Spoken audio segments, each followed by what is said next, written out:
What happened to the Pittsburgh Penguins? Let's talk about it. Penguins! It's Crosby. Crosby on Kunitz and shots! Penguins win it!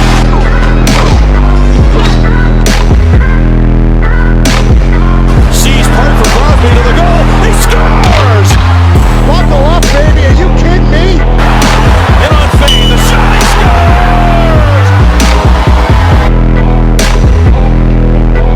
Here's Crosby with a burst of speed up the middle. Gets all back, scores!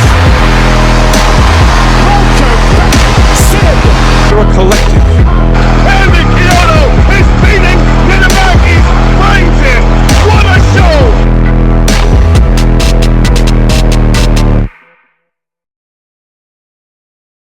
Hello, and welcome to the Penguins Collective podcast. My name is Louie. I know this is a Penguins podcast, and I'm wearing a Minnesota Vikings shirt. That is a whole nother story. I am a Minnesota Vikings fan, but we're not going to talk about that today. We're going to talk about the downfall of the Pittsburgh Penguins. Josh is not with me today, but here's the thing I want to talk about.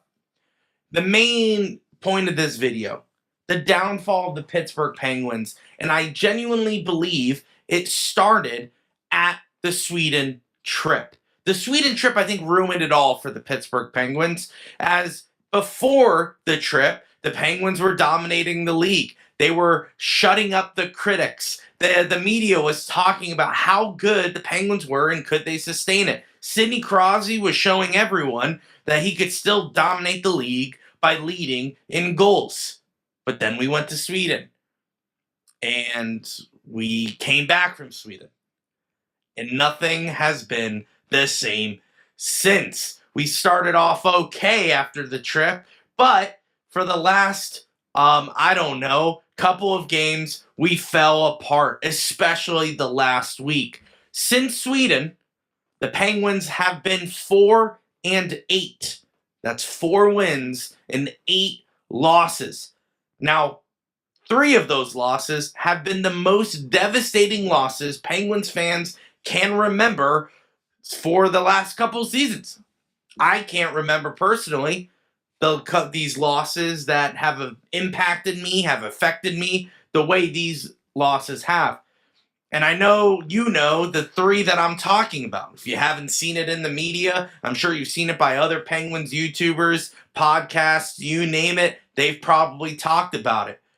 First up in Anaheim, they tie up the game 3-3 with 0.2 seconds left to go in the game. We do lose in overtime, 4-3. Then we lose on 2 days after that game to the Montreal Canadiens with a score of 4-2. Then in San Jose, these are every other day, folks. Then San Jose, this is a back-to-back.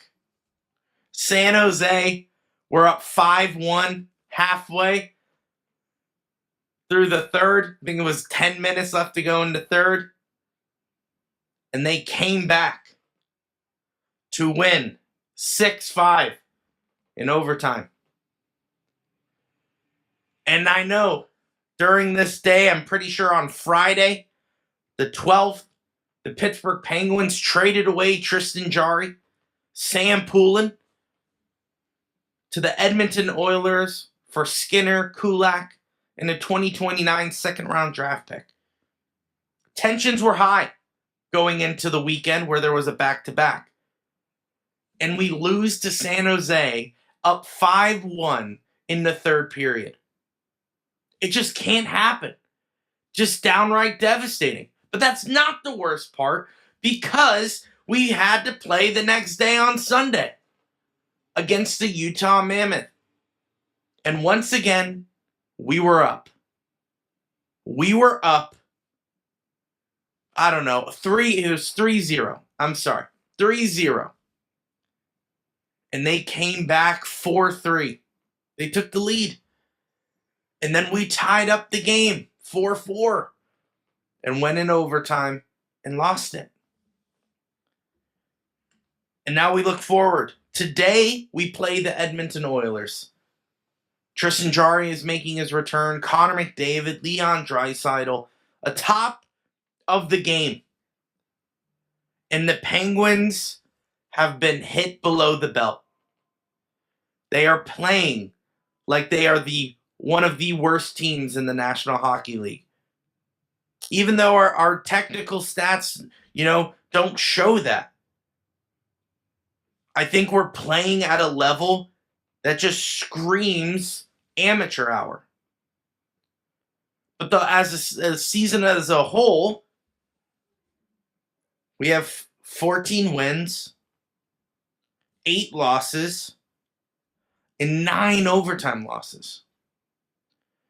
We have a total of 37 points, which puts us 5th in the Metropolitan Division.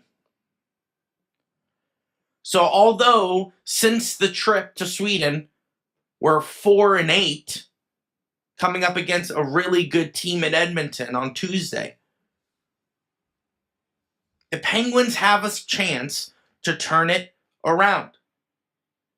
The play has been abysmal.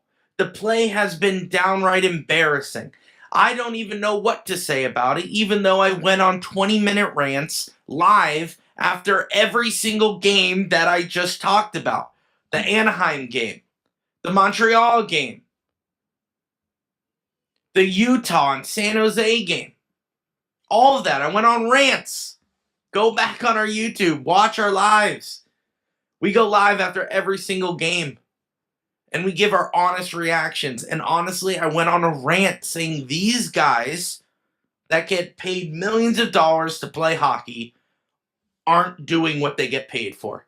And that is dumb. And it shows. The Pittsburgh Penguins cannot find the back of the net. And actually, you know what? As I'm saying that, it's not even that they can't find the back of the net. It's that they can't stop the opposition from finding the back of the net, especially when we're leading. That has been the big cause. We are struggling in overtime. We are struggling in shootout. In fact, we haven't won a shootout this season. I'm pretty sure if I'm off the top of the dome, so please forgive me, I think we're 0-9 in the shootout. That's terrible. Our defense has been allowing teams to get back into the game time in and time out, and it's just absolutely ridiculous. Day in, day out. That's what I meant. But time and time again. I got them mixed up there. Day in, day out, the defense has absolutely ruined every single Penguins game. And it needs to be addressed. We can't just keep on saying, at least we got a point, let's turn the page.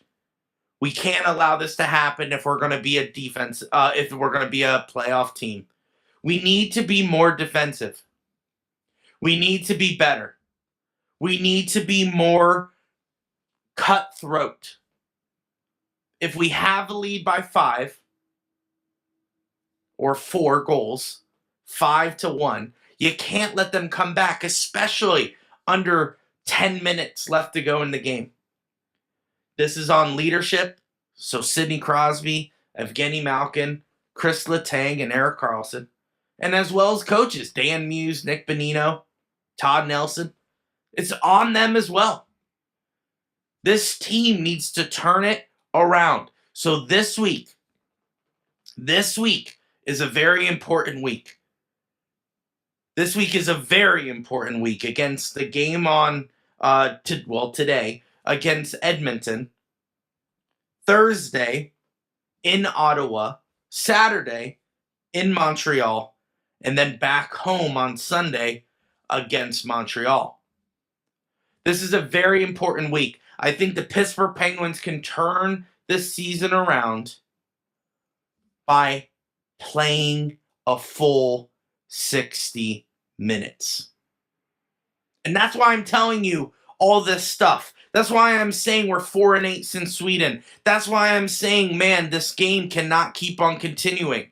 The leadership, the coaching, the defense needs to step it up. We have to play 60 minutes. You know it, I know it, and even the team knows it. But the problem is their words do not match their actions. They aren't practicing what they preach. They aren't going out there and showing that they have control of the game. They have no control. They blew leads back-to-back games. They allow teams to creep into the game late. That is an issue. That needs to be addressed. Now, we know Tristan Jarry's weakness. So I would love to see the Pittsburgh Penguins dominate against Edmonton. I'm optimistic. I don't know if that will happen. But against teams like Ottawa and Montreal, that should be pick-me-up games. That should be us allowing to stop the offense, stop the late comebacks. This is a break in the season where we can figure out how to close the door and to play a full 60 minutes. So that way, we can be a playoff team. We have the talent. It's not like we don't. We have talent on this Pittsburgh Penguins team. From Sidney Crosby all the way to Blake Lizotte. Even now with Stuart Skinner and Shelovs, I believe this team can make the playoffs. And maybe we make some moves at the deadline, maybe we don't. I don't know. That's for another video. But I do know with this current roster, this team is talented enough to make the playoffs. And that's why we cannot be allowing other teams to creep in the game late because we took our foot off the gas.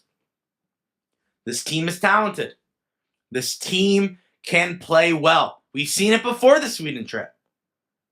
We saw it. They were competing. They were at the top of the league despite all the critics. Now they struggle. Now they show their true colors. But it's not too late. The Pittsburgh Penguins could come back and play well.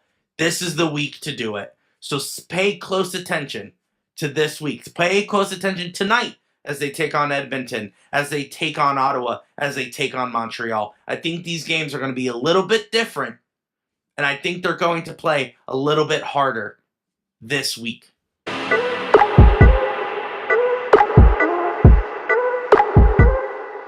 Well, that'll do it for this episode. Thank you guys for bearing with me this whole video. It's a little bit different as it's more of a rant as the Penguins just keep on blowing leads and how hopefully they could turn it around this week against the Oilers, the Montreal Canadiens, and the Ottawa Senators. But I want to know what you guys think. What's the problem with the Penguins? Why are they allowing these teams to come back so late into the game? It's frustrating. I'm sure you're frustrated. Leave your comments down below. Catch us live after every single Penguins game on Twitter, on YouTube, on Facebook, and on TikTok. Join us. We want to hear what you think after every single Penguins game. We go live. Join us. You can follow us on all social media platforms at Pens Collective. That'll do it for this one. I'll see you in the next one. And as always, let's go Pens. It's Crosby. Crosby on Kunitz and shot. Penguins win it! Buckle up, baby. Are you kidding me? We're a collective.